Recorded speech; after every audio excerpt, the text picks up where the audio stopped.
guys, if you want to update your Samsung tablet, it's actually really easy. Just scroll down like this, and then you're going to see these options here.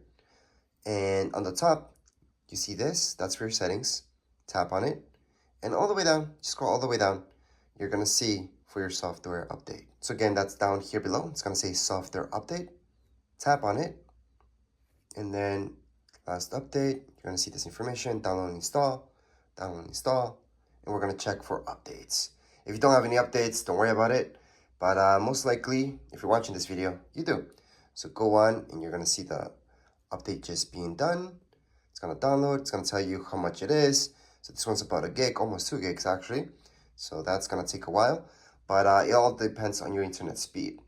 But as far as this video goes, we're all done. If you guys have any questions, comments, you guys can write them in the comments area. Don't forget to subscribe and like. Thank you.